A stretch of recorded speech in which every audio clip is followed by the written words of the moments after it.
നമുക്ക് യോഗ്യതയില്ലെങ്കിൽ നമ്മളിനി എന്ത് കാണിച്ചിട്ടും കാര്യമില്ല. നമ്മുടെ ഉള്ളിലെ സോളിനെ നമ്മൾ വിശ്വസിച്ചാൽ പറ്റൂ. കാരണം അതാണ് ഈശ്വരൻ, അതാണ് ഈശ്വരൻ്റെ ചൈതന്യം. നമ്മൾ ശരിക്കും നമ്മളെന്താ വിചാരിക്കുന്നത്? ഓ, എനിക്കൊരു വണ്ടി കിട്ടിയില്ല, അല്ലെങ്കിൽ എനിക്കൊരു ജീവിതത്തിലൊരു പ്രശ്നം വന്നു, അല്ലെങ്കിൽ എനിക്കൊരു തകർച്ച വന്നു, സാമ്പത്തികമായ പ്രശ്നം, റിലേഷൻഷിപ്പ് ഇഷ്യൂസ്, ഇവിടെയെല്ലാം വെച്ചിട്ടാണ് നമ്മൾ ഈശ്വരനെ കണക്ക് കൂട്ടുന്നത്. ഇതല്ലല്ലോ. ഞാൻ പറയുന്നത് മന്ത്രങ്ങളിലൂടെയും ജപങ്ങളിലൂടെയും നമുക്ക് ഉണരാൻ പറ്റില്ല എന്നുള്ളതല്ല ഞാൻ പറയുന്നത്. ഉണരാൻ പറ്റും, പക്ഷെ അത് സമയമെടുക്കും. അതിന് അങ്ങനെയല്ല എന്നെ മനസ്സിലാക്കേണ്ടത്. നമ്മളൊരാളെ പെയിൻ നമ്മൾ കൊടുത്തോ, നമ്മളൊരാളെ ചതിച്ചോ, നമ്മളൊരാളെ മാനിപ്പുലേറ്റ് ചെയ്തോ, ഇവിടെ എല്ലാം ആ ഓപ്പോസിറ്റ് നിൽക്കുന്ന ആളുടെ മൈൻഡിൽ ഒരു ഊർജ്ജം ഡെവലപ്പ് ആവും. ഈ ഊർജ്ജത്തെയാണ് നമ്മൾ നെഗറ്റീവ് ഊർജ്ജം എന്ന് പറയുന്നത്. റോഹിൻ ചേട്ടാ, നമ്മളിൽ പലരും തന്നെ പല രീതിയിലുള്ള ഹീലിങ്ങുകളും പ്രാർത്ഥനകളും പൂജകളും വഴിപാടുകളും ഒക്കെ ഒത്തിരി ചെയ്യുന്നുണ്ട്. ചിലർക്കെങ്കിലും ഇടക്കാല ആശ്വാസം എന്ന രീതിയിൽ അതെല്ലാം ആശ്വാസവുമാണ്. പക്ഷെ അതൊന്നും പെർമനൻ്റ് ആയിട്ടുള്ളൊരു സൊല്യൂഷനിലേക്ക് എത്തുന്നില്ല എവിടെയും. എന്തുകൊണ്ടായിരിക്കും ഇങ്ങനെ വരുന്നത്? നല്ല ക്വസ്റ്റ്യനാണ്. കാരണം പല ആളുകളും ദൈവത്തെ വെറുക്കുന്നത് ഈ ഒരു പോയിന്റിൽ നിൽക്കുമ്പോഴാണ്. കാരണം അവർ ഒരുപാട് പൂജകളും മന്ത്രങ്ങളും ജപങ്ങളും കുറേ മനുഷ്യരുടെ അടുത്ത് പോയി ഹീലിങ്സും ഇതെല്ലാം ചെയ്തിട്ടും ഒരു ചെറിയൊരു പർട്ടിക്കുലർ ടൈമിൽ അവർക്കൊരു മാറ്റം കിട്ടും, ചിലപ്പോൾ ഒരു കാര്യം സാധിക്കും, പിന്നെയും ഇവർ പഴയ അവസ്ഥയിലോട്ട് പോകും. ഇപ്പം എന്തായിരിക്കും ഇവിടെ സംഭവിക്കുന്നത്? ഈശ്വരൻ ഇല്ലാത്തതുകൊണ്ടല്ലല്ലോ, അല്ലെങ്കിൽ ആ ജപങ്ങൾക്കോ മന്ത്രങ്ങൾക്കോ ശക്തി ഇല്ലാത്തത് കൊണ്ടല്ലല്ലോ. ഇതൊന്നുമല്ല ഇതിന് കാരണം. ഒരു സത്യം മനസ്സിലാക്കേണ്ടത് എന്താണെന്ന് പറഞ്ഞു കഴിഞ്ഞാൽ, നമുക്ക് യോഗ്യതയില്ലെങ്കിൽ നമ്മളിനി എന്ത് കാണിച്ചിട്ടും കാര്യമില്ല. നമുക്ക് യോഗ്യത ഉണ്ടാവുക എന്ന് പറയുന്നത് ഭയങ്കര ഇമ്പോർട്ടൻ്റാണ്. ആ യോഗ്യത എങ്ങനെ ഉണ്ടാവും എന്നുള്ളതാണ് ചോദ്യം. ഈ യോഗ്യത എന്ന് പറയുന്നത് നമ്മുടെ വിദ്യാഭ്യാസമോ നമ്മുടെ പണമോ അല്ലെങ്കിൽ നമ്മുടെ മറ്റൊരു കാര്യങ്ങൾ വെച്ചിട്ടല്ല ഈ യോഗ്യത നടക്കുന്നത്. നമ്മുടെ ആത്മാവിന്, നമ്മുടെ സോളിന് ആ ശക്തി എന്ന് പറയുന്ന ജീവശക്തി ഉണരാതെ നമ്മളിതൊന്നും ചെയ്തിട്ട് കാര്യമില്ല. ഇപ്പം നമ്മളെന്താ ചെയ്യുന്നത്? നമ്മുടെ ഉള്ളിൽ ഒരു അതീന്ദ്രിയമായ ഒരു സോളും ആത്മാവും ഇരിക്കവേ നമ്മൾ അതിനെ വിശ്വസിക്കാതെ നമ്മൾ പോകുന്നത് മറ്റുള്ള ആളുകളെ തേടിയിട്ടോ അമ്പലങ്ങളോ പള്ളികളോ ഇവിടെ എല്ലാമാണ് നമ്മൾ തേടി ചെല്ലുന്നത്. നമ്മളവിടെ ചെല്ലുന്നത് എന്തിനാണ്? നമുക്ക് നമ്മുടെ ഉള്ളിലെ സോളിനെ വിശ്വാസമില്ലാത്തതുകൊണ്ടാണ്. നമ്മുടെ ഉള്ളിലെ സോളിനെ നമ്മൾ വിശ്വസിച്ചാൽ പറ്റൂ. കാരണം അതാണ് ഈശ്വരൻ, അതാണ് ഈശ്വരൻ്റെ ചൈതന്യം. അതിനോട് പ്രാർത്ഥിച്ചാൽ മാത്രം മതി. അതും പ്രാർത്ഥന പോലും വേണ്ട. എന്നാണോ നമ്മുടെ സോളിനെ നമ്മൾ ഉണർത്തുന്നത്, ജീവശക്തിയെ നമ്മൾ ടച്ച് ചെയ്യുന്നത്, ആ ജീവശക്തി നമുക്ക് കൃത്യമായ ഗൈഡൻസും നമുക്ക് കൃത്യമായ ഹീലിങ്സും നമുക്ക് കൃത്യമായ എല്ലാ കാര്യങ്ങളും ആ സോൾ നമുക്ക് ചെയ്തു തരും. അതിന് നമ്മൾ പ്രത്യേകിച്ച് പ്രാർത്ഥിക്കേണ്ട ആവശ്യമൊന്നുമില്ല. അതിന് എന്തുകൊണ്ട് നമുക്ക് ചെയ്തു തരുന്നു എന്നുള്ള ചോദ്യം അവിടെ വളരെ ഇമ്പോർട്ടൻ്റാണ്.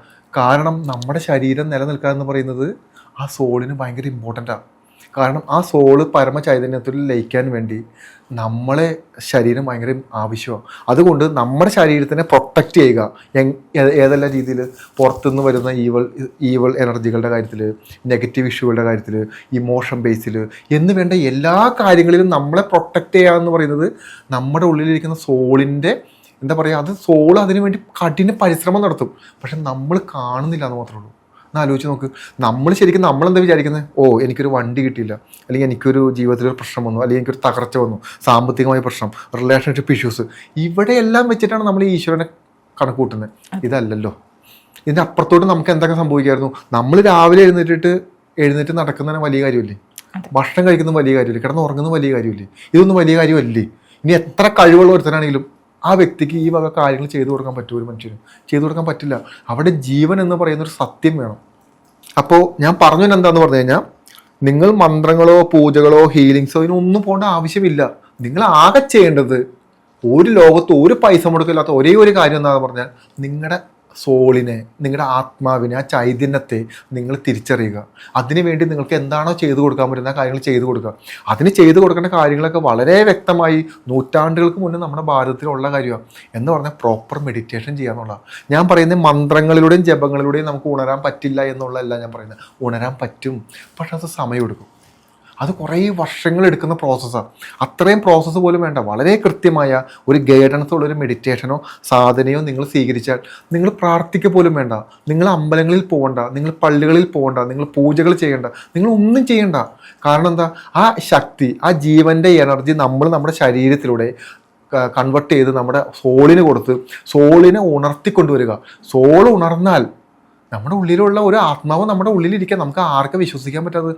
ആ സോളിന് അതീന്ദ്രിയമായ കഴിവുകളുണ്ട് എന്ന് പറഞ്ഞാൽ ഈശ്വരൻ എന്താണോ ചെയ്യാൻ സാധിക്കുന്നത് അത്രത്തോളം കഴിവുള്ള ഒരു അംശമാണ് നമ്മുടെ ഉള്ളിലിരിക്കുന്നത്. ആ സോളിന് ചെയ്തു തരാൻ പറ്റാത്ത എന്തോ ഉള്ളത്. പക്ഷെ എന്ത് പറ്റും, നമ്മുടെ ഉള്ളിലിരിക്കുന്ന സോളിനെ നമ്മളൊരു അടിമയാക്കി വെച്ചേക്കാം. എന്ത്, അച്ഛൻ നോക്കിയില്ല, അമ്മ നോക്കിയില്ല, ഭാര്യ നോക്കിയില്ല, ഭർത്താവ് നോക്കിയില്ല, കടം വാങ്ങിച്ചവൻ പൈസ തിരിച്ചു തന്നില്ല, വൈരാഗ്യം, ദേഷ്യം എന്ന് വേണ്ട ഇത്തരത്തിലുള്ള ഇമോഷൻസ് എല്ലാം നമ്മൾ നമ്മുടെ ബ്രെയിനിൽ ഡെവലപ്പ് ചെയ്ത് നമ്മുടെ ആ പോസിറ്റീവ് ചൈതന്യത്തെ ചങ്ങലക്കിട്ട് വെച്ചേക്കാം. അതിനെ പൊട്ടിച്ച് പുറത്തു വരണം. അതിനെ പൊട്ടിക്കണമെങ്കിൽ ഒരു വിഷയമുണ്ട്, നമുക്ക് ഒരുപാട് പ്രശ്നങ്ങൾ സംഭവിക്കും. അതാണ് ഇതിനകത്ത് നമ്മൾ വിചാരിക്കുന്നത് വളരെ സിമ്പിൾ പ്രോസസ്സാണ്. ഒരിക്കലുമല്ല. നമ്മൾ ഇത്തരത്തിലുള്ള കൃത്യമായ ഒരു സാധനയും മെഡിറ്റേഷനൊക്കെ നമ്മൾ തുടങ്ങിക്കഴിഞ്ഞാൽ നമുക്ക് റിലേഷൻഷിപ്പിൽ ഒരുപാട് ഇഷ്യൂ വരും. നമ്മൾ നിൽക്കുന്ന പോയിന്റിൽ നമുക്ക് ഒരുപാട് ഇളക്കം തട്ടും, നമ്മുടെ മാനസികാവസ്ഥയ്ക്ക് ഒരുപാട് ചേഞ്ച് വരും എന്ന് വേണ്ട ഒരുപാട് കാര്യങ്ങൾ വരും. എന്ന് പറഞ്ഞാൽ നമ്മളെ ഫോഴ്സ്ഫുള്ളായിട്ട് എവിടെയാണോ നിർത്തിയത്, നമ്മൾ എന്തെല്ലാം പ്രതീക്ഷിച്ചിട്ടാണോ നമ്മൾ കൊണ്ട് പ്ലേസ് ചെയ്ത് വെച്ചിരിക്കുന്നത്, ഇതെല്ലാം ഇളകും. കാരണം ആ പ്ലേസിൽ നമ്മൾ യോഗ്യരല്ല. ആ വ്യക്തികളുടെ കൂടെ ജീവിക്കാൻ നമ്മൾ യോഗ്യരല്ല. ആ പണം അല്ലെങ്കിൽ ആ സാമ്പത്തികമായ ഉയർച്ചയിലോട്ട് പോകാൻ നമ്മൾ യോഗ്യതരല്ല. അല്ലെങ്കിൽ വലിയൊരു അബണ്ടൻസ് നമ്മളിലോട്ട് വരാൻ യോഗ്യതരല്ല. നമുക്ക് യോഗ്യതയില്ല. കാരണം എന്താ, നമ്മുടെ ശരീരവും നമ്മുടെ സോളും അതല്ല ആഗ്രഹിക്കുന്നത്. നമ്മളെ അടുത്ത ഘട്ടത്തിലോട്ട് ഉയർത്തി കഴിഞ്ഞാൽ ഈ പറയുന്ന സാമ്പത്തികമാണെങ്കിലും റിലേഷൻഷിപ്പ് ആണെങ്കിലും മറ്റെന്തൊരു കാര്യങ്ങളും നമ്മളെ പിന്നാലെ വരും. നിങ്ങൾ വിശ്വസിക്കൂ, നിങ്ങളുടെ ഉള്ളിൽ അതീന്ദ്രിയമായൊരു ശക്തിയുണ്ട്, ഈശ്വരനുണ്ട്. നിങ്ങൾ ഭൂമിയിൽ ഈശ്വരൻ ഇല്ല. നിങ്ങൾ ആകാശത്തോട്ടും നോക്കണ്ട, നിങ്ങൾ ശൂന്യാകാശത്തോട്ടും നോക്കണ്ട, നിങ്ങൾ തേങ്ങ ഉടയ്ക്കേണ്ട, നിങ്ങൾ ഒന്നും ചെയ്യണ്ട. ഈശ്വരൻ എന്തിനാ പ്രാർത്ഥന? എനിക്ക് ആ ലോജിക്ക് എനിക്ക് മനസ്സിലാവുന്നില്ല. എന്ത്, നമ്മുടെ ഭക്തി കാണിക്കാനോ അല്ലെങ്കിൽ നമ്മുടെ വിനയം കാണിക്കാനോ നമ്മുടെ സ്നേഹം കാണിക്കാനോ? ഈശ്വരൻ അതൊന്നും വേണ്ട. ആരുടെയും ഭക്തിയും വേണ്ട, അനുകമ്പയും വേണ്ട, എളിമയും വേണ്ട, ഒന്നും വേണ്ട. നിങ്ങൾ സ്നേഹിച്ചാൽ മാത്രം മതി. നിങ്ങളുടെ ഉള്ളിൽ ഈശ്വരൻ്റെ ആ ചൈതന്യത്തെ ഈശ്വരൻ കൊണ്ടുവച്ചതിൻ്റെ ഗ്രാറ്റിറ്റ്യൂഡ് മാത്രം മതി നിങ്ങൾക്ക്. അങ്ങനെ ഒരു ചൈതന്യം എൻ്റെ ഉള്ളിലുണ്ട്. അതുകൊണ്ട് ഞാൻ എന്ത് ചെയ്യണം? ഞാൻ ചെയ്യേണ്ട ചില കാര്യങ്ങളും ഞാൻ പറയേണ്ട ചില കാര്യങ്ങളും ഞാൻ പ്രവർത്തിക്കാൻ പാടില്ലാത്ത പല കാര്യങ്ങളും പ്രവർത്തിക്കാൻ പാടില്ല. മനസ്സിലായോ? നമ്മളെന്താ ചെയ്യുന്നത്? പിന്നെ ഇതൊക്കെ എന്ത്, ആരെ വേണമെങ്കിലും നമ്മൾ വേദനിപ്പിക്കും. അച്ഛനെയോ അമ്മേനെയോ ഭാര്യേനെയോ മക്കളെയോ നമുക്ക് വിഷയമല്ല. കാരണം അഹങ്കാരം. എന്തിൻ്റെ അഹങ്കാരം? നെഗറ്റീവ് എനർജിയുടെ അഹങ്കാരം. എന്ത് പോസിറ്റീവ് എനർജി എന്നാലോചിച്ച് നോക്ക്. നമ്മുടെ വാതിലിൻ്റെ പടിയിൽ ഒന്ന് തട്ടി മറിഞ്ഞ് വീണ തീരാവുന്നുള്ളൂ നമ്മുടെ സാമ്പത്തികത അല്ലേ? അതിൻ്റെ അപ്പുറത്തേക്ക് എന്താ? നമ്മൾ പഠിച്ച സർട്ടിഫിക്കറ്റ്. അതിൻ്റെ അപ്പുറത്തേക്ക് എന്താ? ഒന്ന് ഹോസ്പിറ്റലിൽ കിടന്നാൽ ഇതുകൊണ്ട് എന്തെങ്കിലും ഗുണമുണ്ടോ? ഒരു ഗുണമില്ല. മനസ്സിലായി? അന്ന് നമ്മൾ ആരാണോ നമ്മൾ തള്ളിക്കളഞ്ഞത്, അന്ന് നമ്മൾ ആരാണോ നമ്മൾ വേണ്ടെന്ന് പറഞ്ഞ് ഈ മനുഷ്യർ നമ്മുടെ കൂടെ ഉണ്ടാവുള്ളൂ. ഈ മനുഷ്യരും കൂടെ ഇല്ലെങ്കിലും നമ്മുടെ ഉള്ളിലൊരു ചൈതന്യം ഉണ്ടല്ലോ, ആ ചൈതന്യം നമ്മുടെ കൂടെ നിൽക്കും. കാരണം അതിന് വിട്ട് പോകാൻ പറ്റില്ല. നമ്മുടെ ശരീരം ഭയങ്കര ഇമ്പോർട്ടൻ്റാണ്. മനസ്സിലായി? അല്ലെങ്കിൽ നമ്മൾ അതിന് നമ്മുടെ ജീവിതം നശിപ്പിച്ച് കളയണം. അപ്പം മനസ്സിലാക്കേണ്ട ഒരു കാര്യം എന്താണെന്ന് പറഞ്ഞു കഴിഞ്ഞാൽ, യോഗ്യത ഉണ്ടാവുക, ഈ പറയുന്ന നമ്മുടെ സോളിനെ നമ്മൾ തിരിച്ചറിയുക, അതിന് വേണ്ട കാര്യങ്ങൾ ചെയ്യുക. പ്രാർത്ഥനയുടെ ആവശ്യമേ ഇല്ല.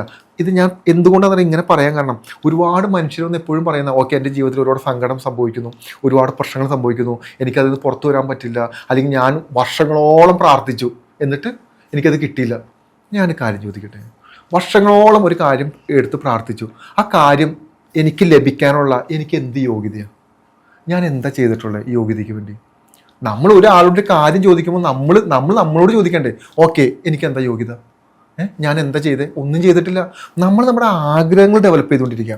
ഈ ആഗ്രഹങ്ങളെ ഈശ്വരനുമായിട്ട് കണക്ട് ചെയ്യുക, ഈ ആഗ്രഹങ്ങളെ മനുഷ്യനുമായിട്ട് കണക്ട് ചെയ്യുക. ഈ ആഗ്രഹങ്ങൾ കിട്ടിയില്ലയോ, അപ്പം ഡിപ്രഷനിലോട്ട് സങ്കടം പോവാം. നമ്മുടെ ഉള്ളിൽ സന്തോഷവും ആനന്ദവും ഹാപ്പിനെസ് എല്ലാം നമ്മുടെ ഉള്ളിലുണ്ട്. അത് പുറത്തുനിന്ന് കിട്ടേണ്ട സാധനമല്ല. പുറത്തുനിന്ന് നമ്മൾ സോഷ്യൽ കണ്ടീഷൻ്റെ ഭാഗമായിട്ട് നമ്മളൊരു മനുഷ്യനായിട്ട് ജനിച്ചതിൻ്റെ ഭാഗമായിട്ട് നമ്മളിങ്ങനെ നടക്കണമെന്ന് മാത്രമേ ഉള്ളൂ. ഇതൊന്നുമല്ല നമ്മളിരിക്കുന്നു അല്ല, നമ്മുടെ ഉള്ളിൽ മറ്റൊന്നുണ്ട്. ഈ ശരീരം എപ്പോഴും ഇത് ഓരോ നിമിഷം ചേഞ്ച് ആയിക്കൊണ്ടിരിക്കുന്ന ബോഡിയാണ്. ഇന്ന് കാണുന്ന പോലെയല്ല നാളെ നമ്മൾ കാണുന്നത്. ഞാൻ പറഞ്ഞത് എന്താണെന്ന് പറഞ്ഞു കഴിഞ്ഞാൽ, ഒരു ഹീലിംഗ് ചെയ്തു എന്ന് കരുതുക. ആ ഹീലിംഗ് ടെമ്പററിയാണ്. എന്താ കാരണം? നമ്മുടെ ഉള്ളിലെ എനർജി ഡൗൺ ആവുമ്പോഴാണ് നമുക്ക് പ്രശ്നങ്ങൾ സംഭവിക്കുന്നത്. പ്രാണോർജ്ജം ഇല്ലാണ്ടാവുമ്പോൾ. അങ്ങനെ നമ്മുടെ ഉള്ളിൽ പ്രാണോർജ്ജം ഇല്ലാണ്ടാവുമ്പോൾ എന്ത് പറ്റുമെന്ന് പറഞ്ഞു കഴിഞ്ഞാൽ, വഴിക്കൂടെ പോകുന്ന എല്ലാ പ്രശ്നങ്ങളും നമ്മുടെ തലയിലൊന്ന് വീഴും. നെഗറ്റീവ് എനർജികൾ നമ്മൾ കാണാൻ തുടങ്ങും, കറുത്ത രൂപങ്ങൾ നമ്മൾ കാണാൻ തുടങ്ങും, ശബ്ദങ്ങൾ നമ്മൾ കേൾക്കാൻ തുടങ്ങും. കാരണം എന്താ? നമ്മൾ വളരെ ലോയാണ്. നമുക്ക് ആർക്ക് വേണമെങ്കിലും നമ്മളൊന്ന് അടിച്ചിട്ട് പോകുന്ന അവസ്ഥയിലോട്ട് നമ്മൾ കൊണ്ടെത്തിക്കും. നമ്മളെങ്ങനെ ലോയായി? ഈ നെഗറ്റീവ് കാര്യങ്ങളും ഈ ആവശ്യമില്ലാത്ത പെയിനുകളും കുത്തിത്തിരിപ്പുകളും എല്ലാം നമ്മൾ ഉണ്ടാക്കി കൊടുത്ത് നമ്മുടെ ഉള്ളിലെ പോസിറ്റീവ് ഊർജ്ജത്തെ ഡൗൺ ആക്കി. അങ്ങനെയാണ് നമ്മൾ നെഗറ്റീവ് ഊർജ്ജം ഡെവലപ്പ് ആവുന്നത്. അങ്ങനെ വരുമ്പോൾ എന്ത് സംഭവിക്കും? നമുക്ക് മുന്നോട്ട് ചലിക്കാൻ പറ്റില്ല. മനസ്സിലായോ? ഈ നെഗറ്റീവായ എനർജി നമ്മുടെ ബോഡിയിൽ ഉണ്ടായി. നെഗറ്റീവായ എനർജി എന്താ? നമ്മൾ അതിനെ സോളായിട്ടോ ചെകുത്താനായിട്ടോ പിശാചായിട്ടോ ഒന്നും കാണരുത്. അതിന് അങ്ങനെയല്ല അതിനെ മനസ്സിലാക്കേണ്ടത്. നമ്മളൊരാളെ പെയിൻ നമ്മൾ കൊടുത്തോ, നമ്മളൊരാളെ ചതിച്ചോ, നമ്മളൊരാളെ മാനിപ്പുലേറ്റ് ചെയ്തോ, ഇവിടെയെല്ലാം ആ ഓപ്പോസിറ്റ് നിൽക്കുന്ന ആളുടെ മൈൻഡിൽ ഒരു ഊർജ്ജം ഡെവലപ്പ് ആവും. ഈ ഊർജ്ജത്തെയാണ് നമ്മൾ നെഗറ്റീവ് ഊർജ്ജം എന്ന് പറയുന്നത്. നമ്മൾ ആരെയാണോ വേദനിപ്പിച്ച് ആ ആൾക്ക്, ആ വ്യക്തിക്ക് നമ്മുടെ ബോഡിയിലോട്ട് ഈ ഊർജ്ജത്തെ പുഷ് ചെയ്യാനുള്ള കഴിവുണ്ട്. അത് എല്ലാ ശരീരങ്ങൾക്കും അങ്ങോട്ടും ഇങ്ങോട്ടും ഉണ്ട്. നമ്മൾ മാഗ്നറ്റിക് ഫീൽഡ് എടുത്ത് നോക്കി നമുക്ക് മനസ്സിലാവും, നമുക്ക് ചുറ്റും ഊർജ്ജമുണ്ട്. ഇത് അങ്ങോട്ടും ഇങ്ങോട്ടും കണക്റ്റ് ആവുന്നുണ്ട്. ഇങ്ങനെ ചെയ്ത് നമുക്ക് എന്ത് പറ്റും? നമ്മുടെ ഓറ മുഴുവൻ നെഗറ്റീവായിട്ട് മാറും. അങ്ങനെ ആകുമ്പോൾ എന്ത് പറ്റും? നമ്മൾ കണക്ട് ചെയ്യുന്ന എല്ലാ മനുഷ്യരും നെഗറ്റീവ് ഊർജ്ജമുള്ള മനുഷ്യരായിട്ടൊക്കെ നമ്മൾ കണക്ട് ചെയ്യുന്നത്. നമ്മൾ ഒരു പോസിറ്റീവായ ഒരാൾ പോലും നമ്മൾക്ക് കണക്ട് ചെയ്യില്ല. എന്നിട്ട് നമ്മൾ പറയുന്നു, ഞാൻ പോയി പരിചയപ്പെട്ട, ഞാൻ സ്നേഹിച്ച ആളുകൾ എന്നെ ചതിച്ചു, പറ്റിച്ചു. കാരണം എന്താ? എൻ്റെ ഉള്ളിലെ ഊർജ്ജമാണ് എന്നെ കണക്ട് ചെയ്യുള്ളൂ.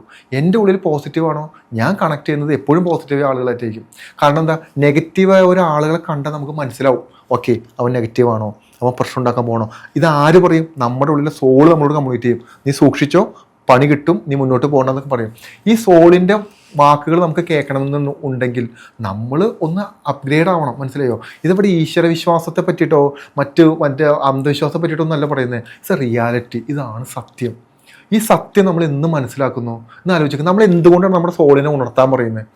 പൈസ മുടക്കില്ല ഗായത്രി.